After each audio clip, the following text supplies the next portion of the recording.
вообичаените усогласувања или пак ќе има само пакет помош за пензионерите? Прво, кога зборуваме за пензиите, исто така како и со минималната плата, процесот се води низ диалог со сите заинтересирани страни, што значи со асоциациите на пензионери. Веќе за утре е закажан првиот состанок од страна на Министерката за труд и социјална политика и другите ресорни министри. Во однос на методологијата, ние веќе имавме едно покачување на пензиите и следува уште едно покачување на пензиите, меѓутоа низ досегашните разговори и барања на асоциациите на пензиите, како и низ анализите кои што претходно беа правени, веќе се пристапи кон разговори од кои што треба да произлезе нова методологија за пораст и усогласување на пензиите. Тоа е значено затоа зашто на таков начин ќе може да се обезбеди континуиран и соодветен раст на пензиите, бидејќи пензионерите тоа го заслужуваат. И второто е што веќе се прават анализи во однос на поддршка на пензионерите, бидејќи се наоѓаме во енергетска криза која што предизвикува и негативни економски последици, и заради тоа веќе се прават анализи за финансиска поддршка на пензионерите, која што кога ќе биде завршена нормално ќе го знаеме и износот и големината на износот по различна категорија на висина на пензиите. Како што беше и со минималната плата, така се надевам дека и низ еден таков диалог ќе успееме да излеземе со методологија која што ќе обезбеди одржлив и континуиран раст на пензиите во иднина, а во исто време и да се задржи стабилноста на Фондот за пензиско и инвалидско осигурување. Стево Башуровски, Тера телевизија. Господине Ковачевски, дали ќе одговорите позитивно на барањата на општините за помош заради енергетската криза? Слушнавте 5 до 6 пати повисоки сметки имат, конкретно еве за општина Битола. Битики вели дека општините требало кога ги правеле буџетите да испланираат, да лоцираат средства, меѓутоа градоначалниците сакале да бидат комотни. Го цитирам негово таа изјава, иако Министерството за финансии нели ги гледа тие предлог буџети на општините. Понатаму, секојдневно со опозицијата се препокувате, тие ве обвинуваат дека на овој начин не сакате да им дозволите проектите да ги завршат и дали ова препокување ќе заврши, ќе ги помогнете општините во тој дел и зошто, или нема да ги помогнете и зошто нема тоа да го направите?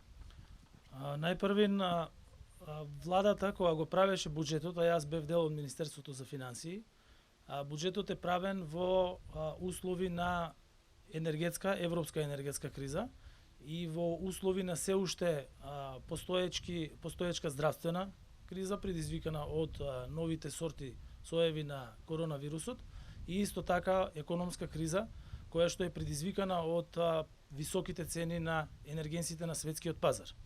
Во светло на таков амбиент на правење на буџетот, државниот буџет е направен во него да има резерви кои што сега се користат за непречено снабдување со електрична енергија, односно за поддршка и одржување на ликвидност на компаниите во енергетскиот сектор.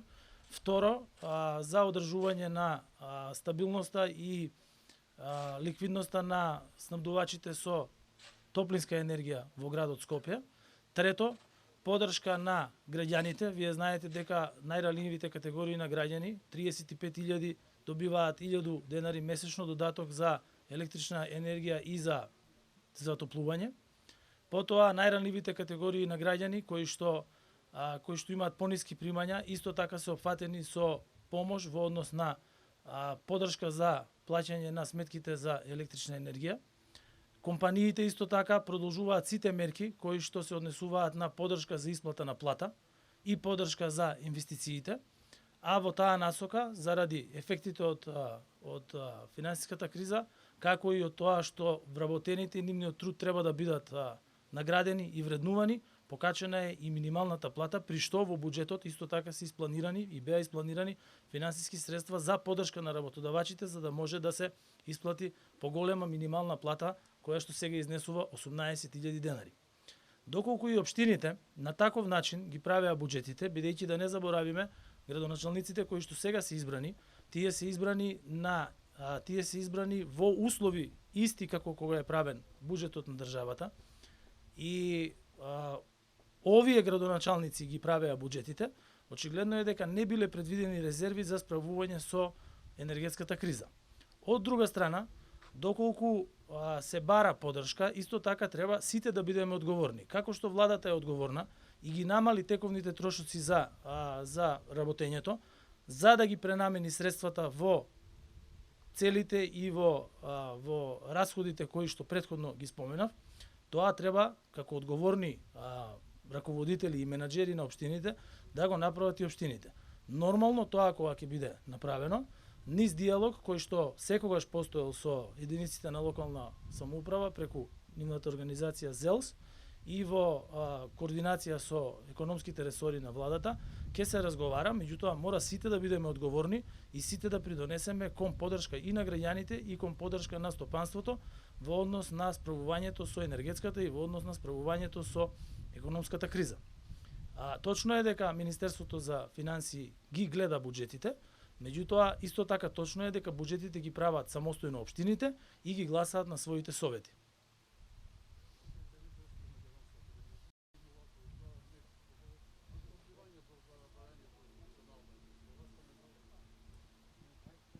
Значи, денови во опозицијата се повеќе обвинува дека го одбивате борањето за национално единство. Ваш коментар за тоа?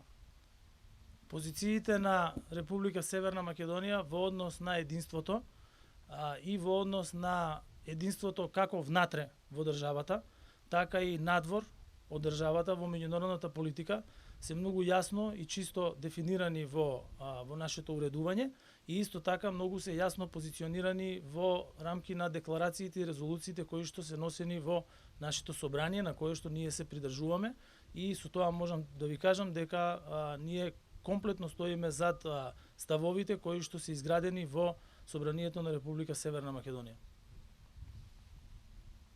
Премиерја Маја Богоевска, телевизија Сител. Како ги коментирате вчерашните информации и реакции за назначувањето нов генерален конзул во Њујорк? Дали може да ни го потврдите и изборот на ЕЈУПИ и дали ги исполнува условите за вршење на должност?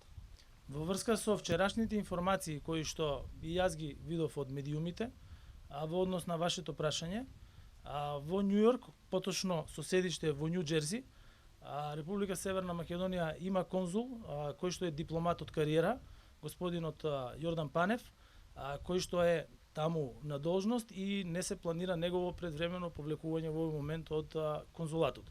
За ова имаше и соопштение од Министерството за надворешни работи. Менде Младеновски, Битолски вестник. Господине премиере, како ја оценувате електроенергетската состојба во Македонија и која е вашата оценка за тоа на кој начин дали добро се справи владата на Република Македонија со енергетската криза? Има повеќе аспекти на одговорот на вашето прашање. Јас ќе се обидам да го дадам најкратко можниот, бидејќи имаме и други гости на настанов. Енергетската криза која што ја имаме и во Република Северна Македонија, таа е предизвикана од екстерен фактор, бидејќи се работи за европска енергетска криза, која што јас ја нарекувам финансиско енергетска криза, бидејќи електрична енергија има, меѓутоа незината цена е неколкократно зголемена. Од тие причини, во рамки на ситуацијата која што имаме во Република Северна Македонија, а тоа е дека ние имаме електроенергетски систем во кој што 30 години не е вложено во нов капацитет, освен ако не ги иземеме Света Петка, хидроцентралата и ветерниците кои што беа направени во Богданци. За тие цели 30 години ние практично сме на капацитетот кој што е проектиран и изграден во времето на бивша социјалистичка федеративна република Југославија. Тој капацитет е проектиран за потребите на Република Северна Македонија, меѓутоа заради неговата дотрајаност, бидејќи се работи за капацитети над 50 години, работниот капацитет практично е многу помало од тоа што се потребите. Заради таа причина, како одговор на кризата која што во моментов владее со Европа во делот на енергетиката, владата донесе конкретни мерки, а тоа е прво одржување на ликвидноста на компаниите во енергетскиот сектор преку интервенции од буџетот. Второ, ставање во погон на сите расположиви капацитети со кои што располагаме, тоа значи Рек Битола, Осломеј, и пуштање на ТЕЦ Неготино, кој што произведува сега електрична енергија, како и користење на другите алтернативни, односно обновливи извори на енергија. Во иста насока и се изврши субвенционирање на цената на електричната енергија за граѓаните, за да не имаме ценовен шок кон граѓаните. И ако ги погледнеме споредбите, Република Северна Македонија има најниска цена на електрична енергија и најнизок пораст на електрична енергија во земјите од регионот и пошироко. Исто така, во таа насока, секогаш кризата може да представува и можност. Отпочнавме со инвестиции во обновливи извори на енергија, во зелена транзиција, кои што веќе се реализираат. Една веќе е реализирана во рамките на ТЕЦ Осломеј, други се веќе во фаза на изградба, како и во фаза на договарање со големи компании како ВПД, Акуо Енерджи и така натаму. Овој настан денес, на кој што сме сведоци, е дел исто така од инвестиции во енергетиката. На овој начин Република Северна Македонија станува раскрсница во однос на електроенергетскиот пренос на Балканот и во регионот, при што електричната енергија која што се произведува во Република Бугарија ќе може да транзитира низ Република Северна Македонија, во Албанија и понатаму на пазарите во Италија преку подводната конекција која што постои. На тој начин сите компании прво имаат бенефит од трговијата со електрична енергија која што ќе се одвива сега по завршувањето на овој проект непречено. Второ, самиот капацитет на преносната мрежа преку изградба на нови трафостаници, на нови 400 киловолтни далноводи дава можност за нови инвестиции во Република Северна Македонија. И во таа насока исто така и владата соопшти веќе е направен и првиот чекор за почеток на можната реализација на наше учество во терминалот за ЛНГ во Александрополи, каде што Република Северна Македонија исто така сака да има удел, при што ќе обезбедиме диверсификација на снабдувањето со газ како гориво, каде што во моментов сме зависни само од рускиот газ. Диверсификацијата во секој случај значи позитивно влијание како врз економијата на Република Северна Македонија, така и на сите компании во неа, бидејќи само за споредба во моментот кога Хрватска го направи ЛНГ терминалот, цената на рускиот газ на хрватскиот пазар се намали за 35%, што значи дека секогаш кога ќе се овозможи конкуренција, тогаш и цените на суровините со кои што се тргува и кои што се предмет на размена, тогаш паѓа.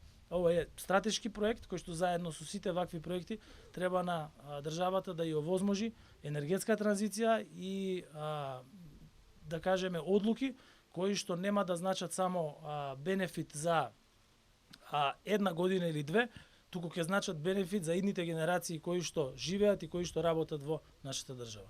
Ви благодарам.